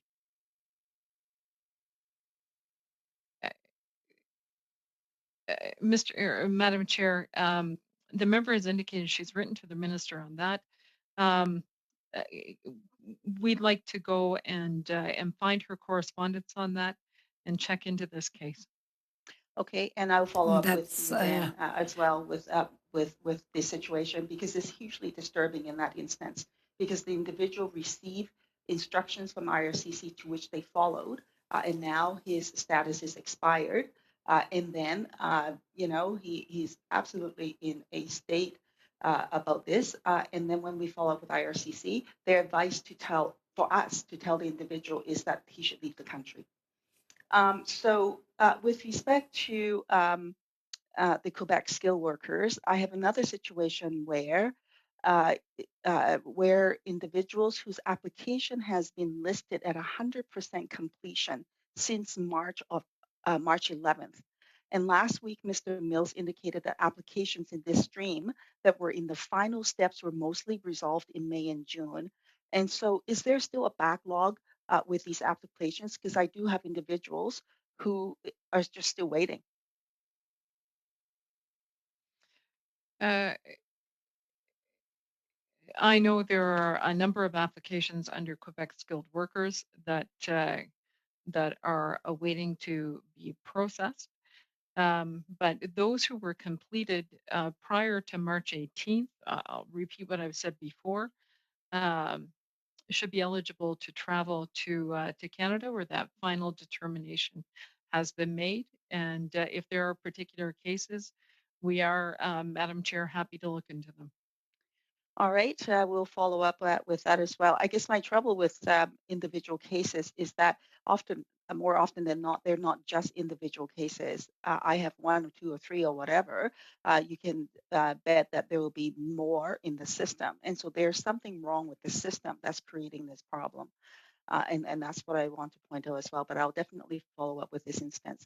With respect to spousal sponsorship, does IRCC consider the beginning of the 12-month standard processing time to be when the application was submitted in March, or is it when it was entered into the system in September?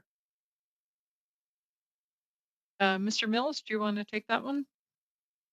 Oui, merci, Madame Chair. Donc, le temps de traitement, c'est quand que...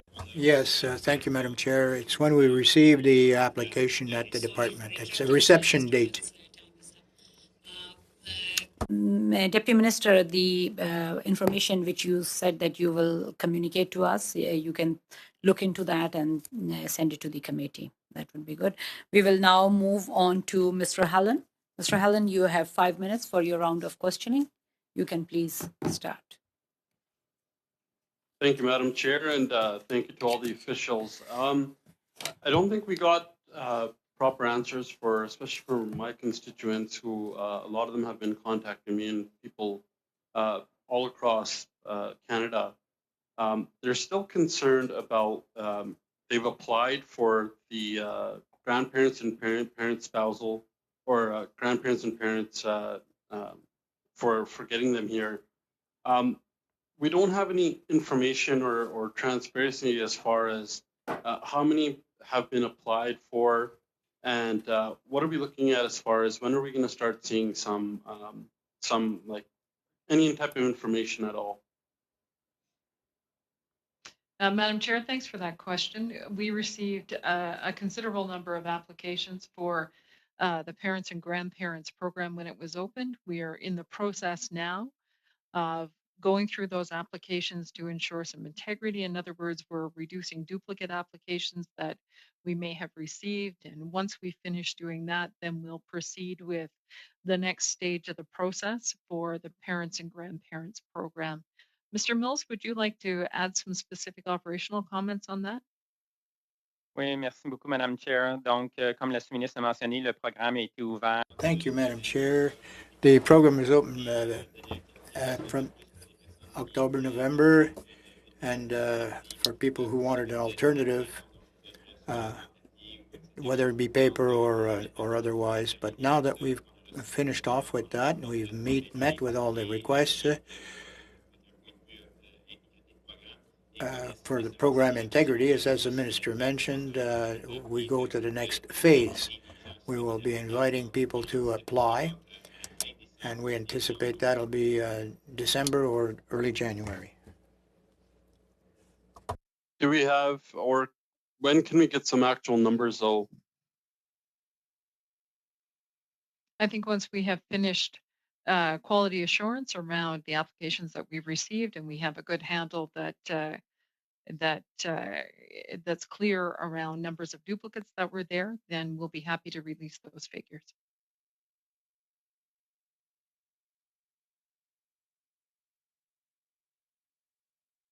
I think there was some sound issue. I couldn't really hear the answer. Make sure my microphone's okay too. I apologize for that. Once we have finished the quality assurance around the applications and just going through to make sure we've eliminated those duplicates, then we're happy to release information on that. Okay, thank you. This is something that we've brought up multiple times. I know Mr. Thaliwal's brought this up as well. We didn't really get a clear answer from really about this, but we're looking for like a stream or some type of pathway for PR. And Mr. Soroya talked about this when he was asking the minister as well, that we want to give dignity to these like quote unquote like low skill workers and also the international students. When can we see things moving on this front? So first, I'll start with students, Madam Chair. A full 25% of those in 2019 who came through our economic pathways had been students in Canada or were coming through post-graduation work permit, and they were successful on that. So we do have a really good incidence of students moving into permanent residence, and we would indeed like to see that continue and grow as we try and reach high levels around this. Depending on the pathway that you come through, there are a number of different skill levels, including differences amongst the provincial nominee programs as well, that do provide pathways for lower skilled workers as they come through. But right now we're seeing that there was an announcement for 1.2 million new immigrants over the next 3 years. Like we've talked about in this committee before, that would it not make sense and for like low hanging fruit would be the ones that are already here, so the ones that are on temporary foreign visas and people here on work permits. they're already contributing to our society in many essential and crucial ways. Is there something we can do for them to give them a better pathway, because they don't have one right now? Absolutely, Madam Chair, that those who are already in the country, whether they're students or whether they're temporary foreign workers who are here and who are already working, these are people we absolutely want to attract as we try and meet levels targets in 2021. There are a number of Sorry for different things interrupting, Deputy Minister. Time is up. We will now move on to Ms. Dillon. Ms. Dillon, you have 5 minutes for your round of questioning. Yes, thank you. So I'd like to start with the minister mentioning in his speech that an average week in November, they actually processed more than a similar week last year, similar percentage last year. Do you see processing continuing to outperform last year, even despite there being the pandemic? And can you elaborate on the changes that are needed to make it happen? Thank you. Thank you for the question. When the pandemic hit in March, we realized that some parts of our workforce were better equipped to work from home than others. So for about 55% of our workforce, and we have about 9,000 employees here in Canada, it was easy to disconnect a laptop from the workstation and continue to work at home. Easy might be a stretch. But for many of our workers, particularly those on the processing side, where we run shifts, so 2 shifts and sometimes 3 shifts a day, it's pretty difficult for one person to take the equipment, and in most cases, it's not equipment that is easy to take home if it were. And so part of the problem became equipping our own labor force to be able to work effectively from home and to do that well. And so we saw a real hit on productivity. And as we've been able to equip our workforce, as we've been able to train and to get people back up to speed, we've seen that productivity rise steadily. And so in the fall now, where people have gotten used to this and gotten used to new equipment, we've seen very good results on productivity around particular files. And if I could, you can just indulge me for 1 second, because I think a really good example of this might be the call center.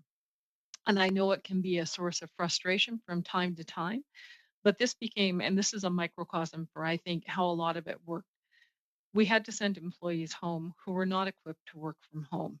And so it became a real conundrum of how to do this fast, how to get equipment to employees, how to find software that was going to work in both official languages, to test the software, to train the employees, and to get it back up and working. And we did it in about 5 weeks. And we've just now reintroduced the callback feature again, which I know is popular on the call center and I think provides very good client service. But it's a bit of a microcosm for the things we had to reinvent in the department to be able to get those productivity numbers back up that the minister mentioned. Okay, perfect. Thank you. The other question is regarding sponsorship application times. When they arrive at the visa offices, sometimes they sit there for a long period of time. And then when the cases are, both are approved, like both sponsors are approved, I'll give you an example. They both have different processing times, so I'm just wondering why one is so different from the other. For example, there's a couple, they both have a son of 4 years old. Uh, they arrived the applications at the same time.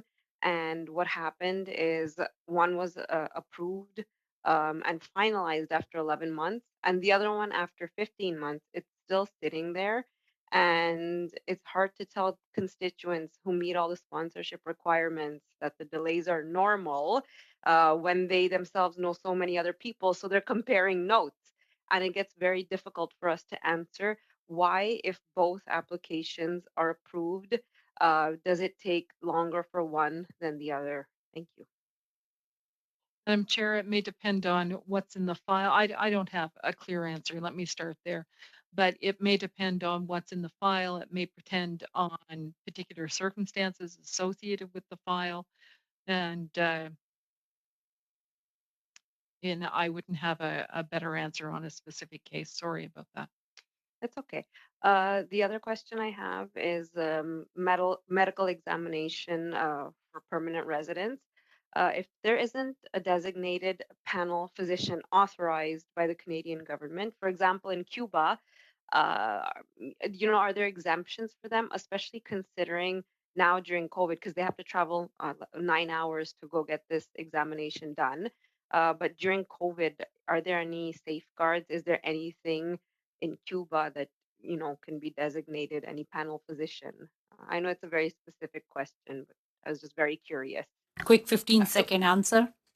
Mr. Mills? Non, Madame Chair, j'ai pas de détails sur cette question. I have no details on that question, but we can come back with an answer for you. Ms. Dillon, your time is up. We will now have Madame Normandian for 2.5 minutes. You can please start. Merci beaucoup. Je vais continuer sur la question des permis de travail.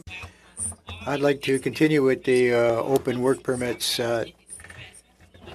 Perhaps, the Bloc Québécois was suggesting that these permits might be regionalized or by work sectors. That might lighten the problem or resolve part of it, because you receive a lot of requests to change employers. Is that not something that could be evaluated in future, perhaps in cooperation with the Ministry of Labour, and to have that type of open permit rather than these very specific closed permits?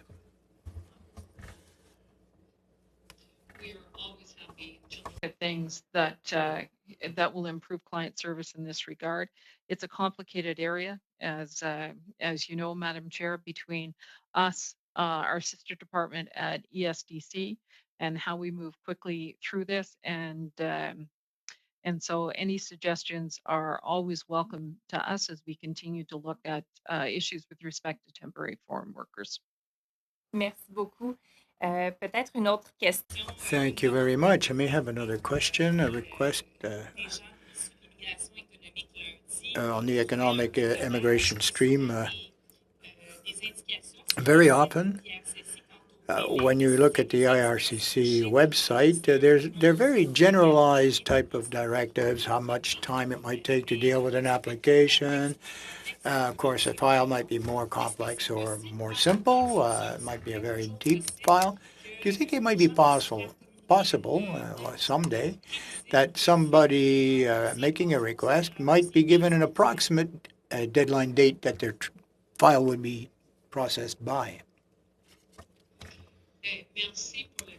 Well, thank you for that question.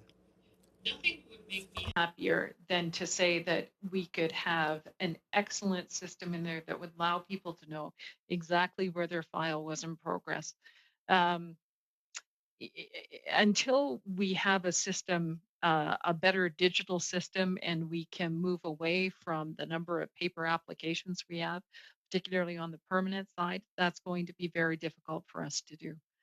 And but it's something we absolutely want to come back to, because that will also help us with a number of volumes on other things, including access to information requests. Thank you, Deputy Minister. We will now move on to Ms. Kwan. Ms. Kwan, you have 2.5 minutes. I want to go back to Mr. Mills' last answer, and it wasn't clear to me. So if the application is stuck in the mailroom for 6-7 months and is not opened until September, so would the start date on the standard processing time be when the package gets opened in September? Merci, Madame Chair. Thank you, Madam Chair. To answer the member's question, the processing times start when the application gets to the department. That is, when the application is in the mailroom, that's the date where we start calculating the processing times. When the date when you open the mail, not the date that it's been sitting there for 6 months. Am I correct? Madame la Présidente, Madam Chair, no. No, it's the date where the application got to the department. So if the application got to the department on January 1st, but that we open it and we only start processing it in June, January 1st will be the date that will take into account for processing time. All right, so since this year's decision is only to process about 49,000 applications, does that mean that we should still anticipate backlog continuing into 2021? We are working hard to make sure that we process as many applications as we can and not to have that backlog continue and to move these files forward as fast as we can. We're in a situation now where we have in person about 30% of our workforce back in our large processing operations. A couple have now moved into a red zone where that will change. But we're also looking at a number of contracts that have been put in place to be able to come in and digitize the applications and to be able to move those forward as quickly as we can. The immigration targets were increased into 2020 levels. The targets were within a range, the low and high range, and the lower range were actually reduced by about 20,000 for each year compared to the 2019 report. So does that mean that IRCC anticipates the possibility of reaching lower targets than previous years? Well, for 2020, Madam Chair, we will not reach our targets. And we've really been hampered by a border that's been closed since March 18th.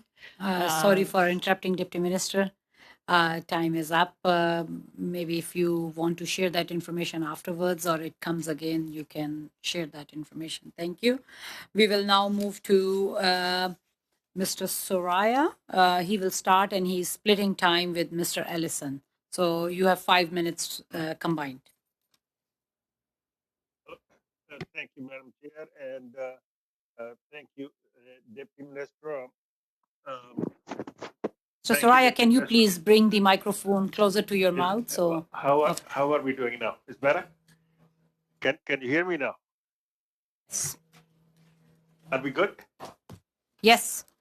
Thank you. Thank you, Madam Chair, and thank you to the Deputy Minister. The Deputy Minister, I know you for the last 5 years now. You've been always good. This is perception is a reality, Deputy Minister. When I was interviewed back in 1973 in New Delhi, first time I came when I came to the country, I had a good feeling. When after the interview, the interviewer, the counselor, whatever you call it, he walked with me outside. I went to the interview nervous like heck. I came out good, but it felt good and all the stuff. Most of the people who fill up the application, many of them, they feel that they're all lying on the application. As I said, perception is a reality. Is there anything we can do? Is there anything we could do for those people who always feel that immigration, looking at them, that everybody's lying? Thank you. Thanks, Madam Chair. Program integrity is a really important part of our business, I think, as the member has indicated. We try to treat all applications fairly and as they come through, but program integrity and fraud is a real part of our business. And what we're looking for are things that are robust and complete and consistent, and that really helps us analyze files, I think, in a good way. The other thing that I think has really helped, particularly on the permanent resident side in the economic class, is express entry, where we're looking at things in a very qualitative way. What is your education experience? What are your language levels? Where is your work experience? And these are things where I think program integrity becomes a little easier. And it's not that there isn't fraud in those lines of business, but that it's easier to do. And I think it's more transparent and people can see that.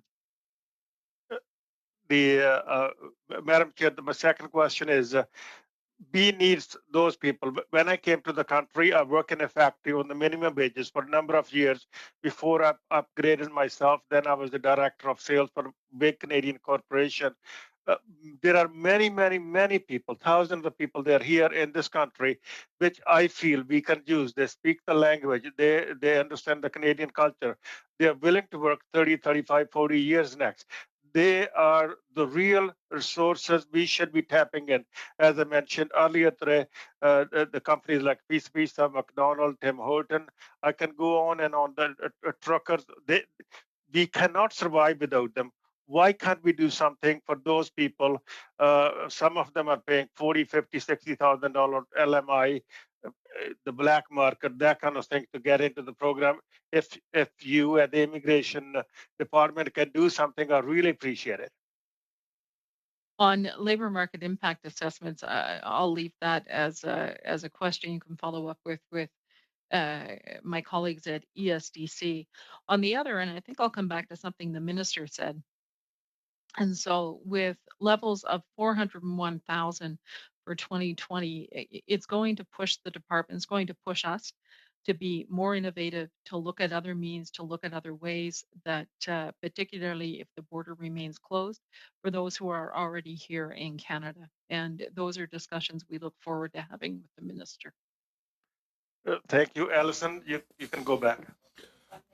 Thank you for the 45 seconds, Bob. Appreciate it.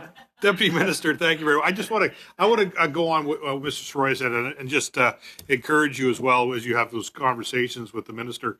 That certainly, as Bob said, and as you indicated, there are a number of people that are in our country right now. They're going to college, they're going to university, they're working in our restaurants. I don't call them low skill, I call them core, right? Because they're core skills of what we need. Food manufacturing is the same way. And I would hope that part of that discussions, and I'll just leave my comments with that because I'm almost out of time, that those discussions would be held with various industry groups that are struggling to fill those jobs right now. And as I said, I think a lot of people could benefit from some of those students that are in the country right now that are prepared to help us out with those jobs as they continue to improve themselves, as Mr. Soroya said. So thank you very much for considering that. And I encourage you to have those conversations with the minister to make the best use of those people that are in the country already. Thanks. Thank you. We will now have Mr. Dhaliwal. Mr. Dhaliwal, you have 5 minutes for your round of questioning. You can please start. Thank you, Madam Chair. And thank you to the Deputy Minister and the associates for being here today.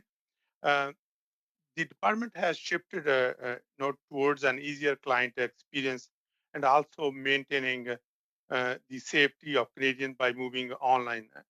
Are these adopted measures presenting a demonstrable change in terms of processing? And if it's proven successful, are there plans to implement digitization across the whole system? Madam Chair, thank you for that question. It's a really important question for our business. So I'll just take it apart in two different ways, maybe. So one is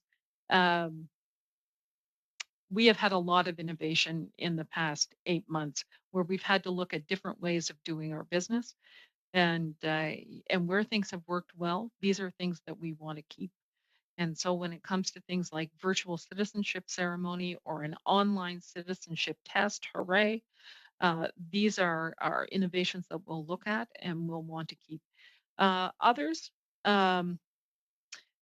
where we can move more of our business onto a digital platform, where we can move applications more seamlessly within our network. This is the goal where we want to what we want to achieve.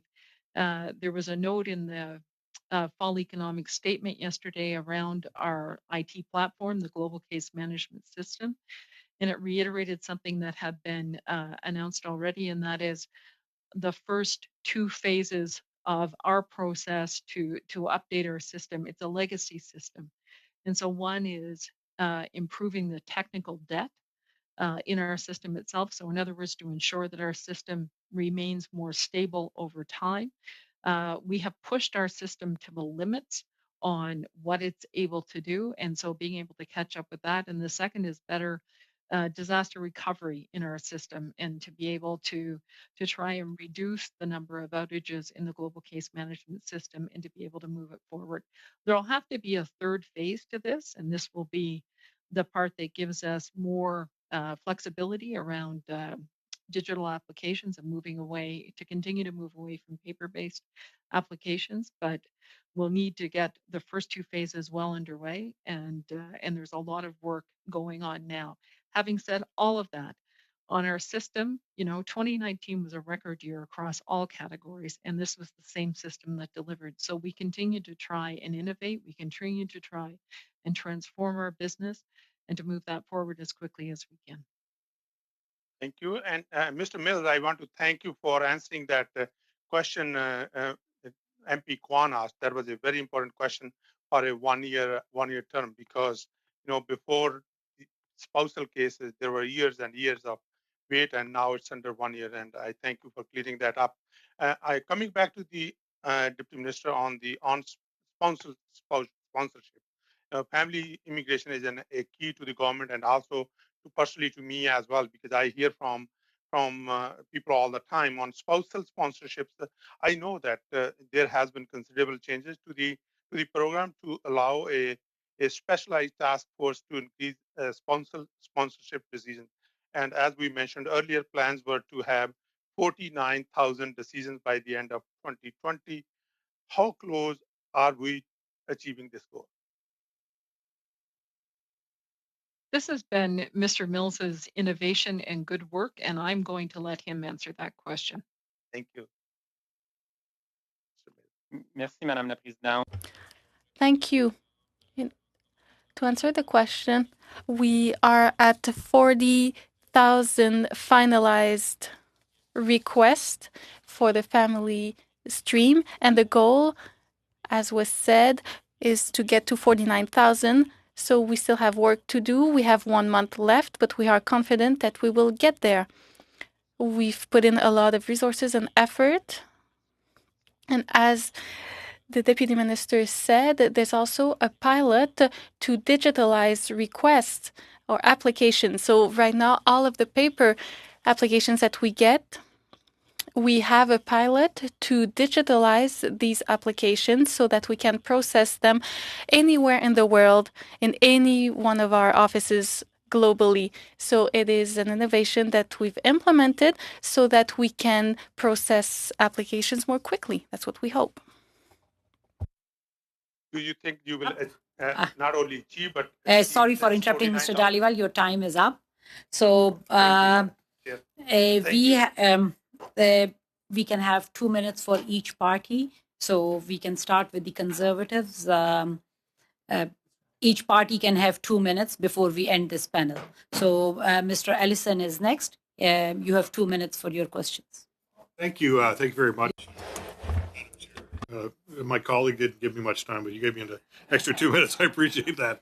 So my question is, one of the challenges I always have, Deputy Minister, is that I have a number of businesses in my ridings that need technical support from time to time. And so the challenge has always been the essential versus non-essential opportunity to get people with permits into the country on a temporary basis. I know they got to self-quarantine and do all those other kinds of things. But my thought process is, the challenge is, for example, I had a greenhouse that burned to the ground over Christmas time, and they had to rebuild the whole facility. And then to bring in special equipment, we needed people to come in from Holland to help them train on those kinds of things. And while they weren't doing food products per se, which I would have deemed them as essential, obviously it was very important that they get back up and running. And I've got a number of situations. I could count at least a half a dozen situations where we've struggled to try and get people in from a technical nature to help sort of train the trainer. Any thoughts? I've just taken a minute of my 2 minutes on how we can do a better job getting those type of technical expertise into the country. Thanks for that. I should note, in the national interest exemption letters that have been issued, the vast majority have been for technical assistance, I think, in a way in which the member has described.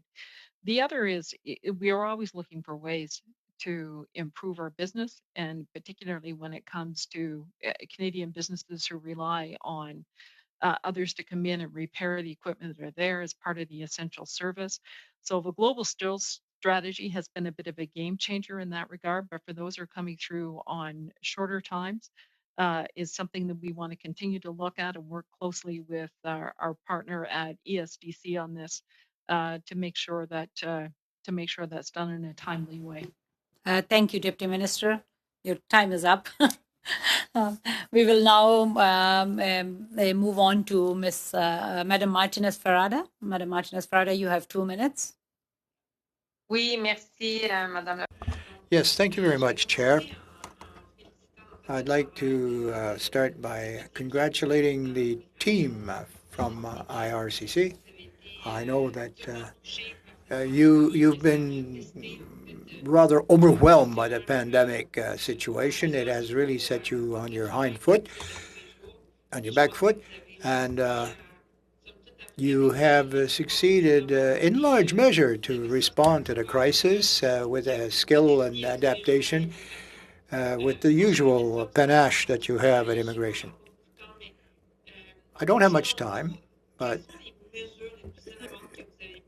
which are the measures that you thought were very successful in adapting to this situation, this crisis, and what you hope to retain after the pandemic? Well, thank you for the question. I think the issues that were the highest were on the citizenship side stream. The virtual ceremonies that we have now have been very successful, and the online citizenship test. Not begin to say how happy I am that we have launched this. When I joined the department for the first time almost 10 years ago, we were talking then about how we might do it. And under this, we're distressed it took us as long as it did, but we're happy it's launched. This is a game changer for our business and where we want to go around this. The other pieces are where we pick up bits and pieces of digital applications. Parts of the other innovations have been around those student permits. And so how do we hold on to that really important industry for Canada and frankly, a really important source of immigration for Canada? So one of the things that we did as a halfway measure was the partial assessment of applications so that universities and colleges could continue. Sorry for interrupting, Deputy Minister. We will have to move to the next member. We will now have Madame Normandin for 2 minutes. Thank you very much. I'll try to piggyback on the answer you gave to Ms. Kwan on the delay time or the gap between receipt and processing. If you have to return it because it's incomplete or for some money problem, are you still counting from the time of its initial receipt, or is it from the time that the file is complete, the paperwork is complete, that you start the clock?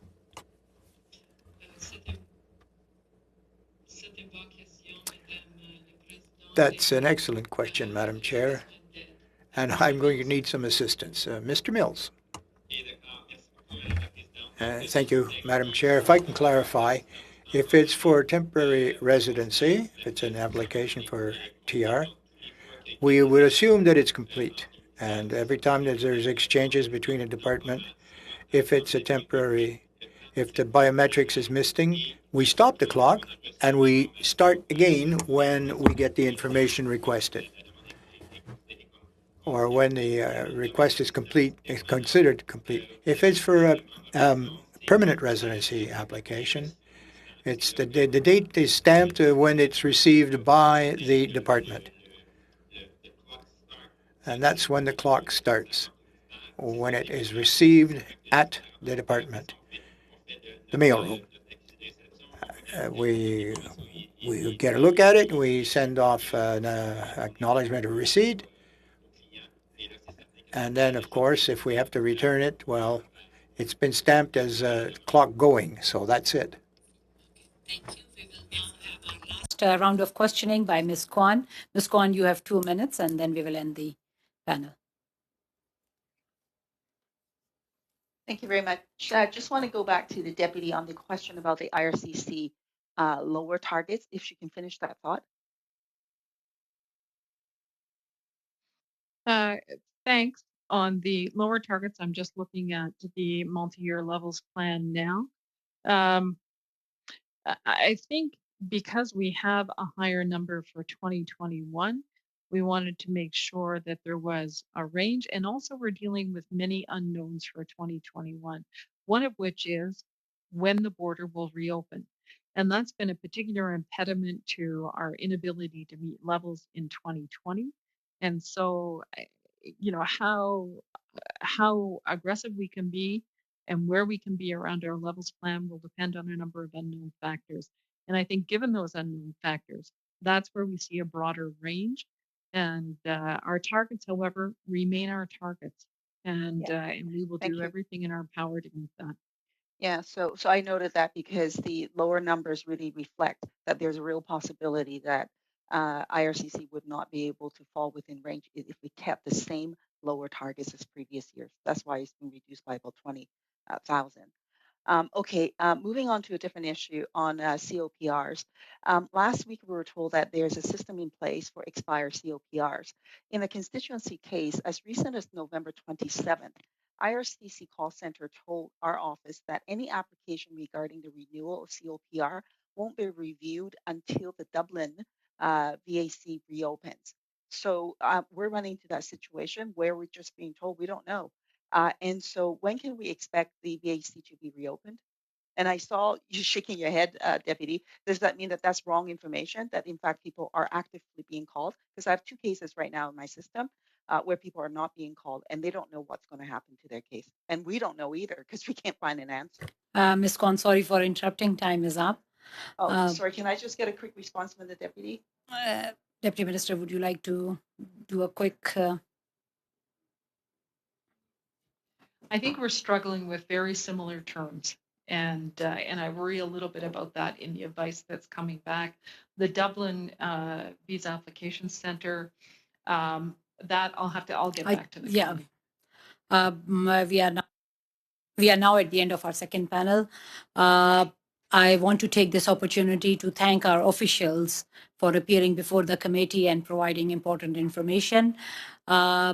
This year has not been easy and last 9 months have not been easy, but I want to take this moment to thank you on behalf of all Canadians for stepping up and being there. I represent a very diverse riding, and I know the number of requests which have been coming to my office in the last 9 months.